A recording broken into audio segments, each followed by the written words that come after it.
Hi, my name is Gabrielle Yerison, and today I'll be talking to you about the HPV vaccine and its preventable disease.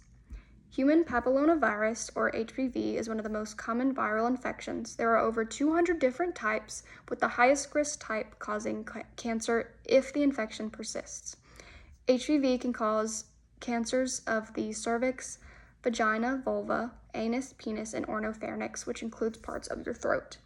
Because HPV is so common and can cause serious diseases, vaccination is an important form of cancer prevention.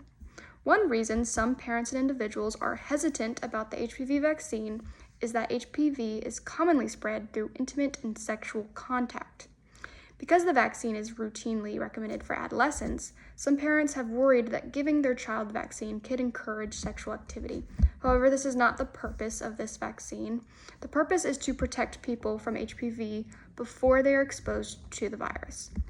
The National Cancer Institute explains that the vaccine provides the most protection when given before someone is sexually active.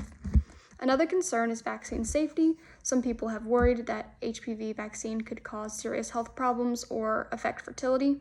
However, the CDC guarantees that the HPV vaccine has been monitored extensively, and evidence continues to show that it is safe and effective. HPV is not just a virus that causes genital warts. Like I mentioned before, certain types of HPV can cause cancer when an infection remains in the body for a long time. The National Cancer Institute states that the persistent infection with high-risk HPV causes virtually all cervical cancers. This is why prevention is so important. The good news is, however, though, that HPV infections do not always become cancerous. In fact, most HPV infections go away on their own within 1 to 2 years. Like any vaccine or medication, the HPV vaccine can cause some side effects. However, most side effects are mild. According to the CDC, the most common side effects include pain, redness, and swelling where the injection was given. Other possible effects include headache, nausea, dizziness, and fainting. Fainting can occur after vaccination in adolescence, which is why people who receive the vaccine are encouraged to sit or lie down and remain seated for about 15 minutes after they are vaccinated. It is important to recognize, though, that vaccines do not have to completely be side effect free to be considered safe. The important question is whether the benefits outweigh the risk. In the case of HPV vaccination, health officials believe that the protection against HPV-related cancers greatly outweigh the risks of generally mild side effects. The HPV vaccine is important because it is a cancer preventative vaccine. The CDC reports that the HPV vaccination could prevent more than 90% of cancers caused by HPV.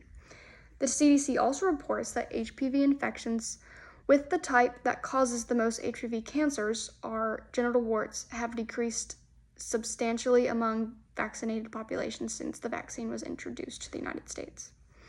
It is recommended for this vaccine to be given to all those around ages 11 and 12, and there are some catch-up vaccines that are recommended for up to ages 26 if you did miss them when you were an adolescent.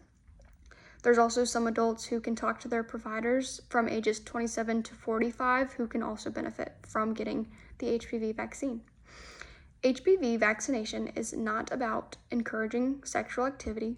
It is about protecting people before they are exposed to a virus that can cause several types of cancer. The evidence from the organizations such as the CDC and National Cancer Institute shows that HPV vaccinations is a safe and effective way to reduce the risk of HPV-related cancers.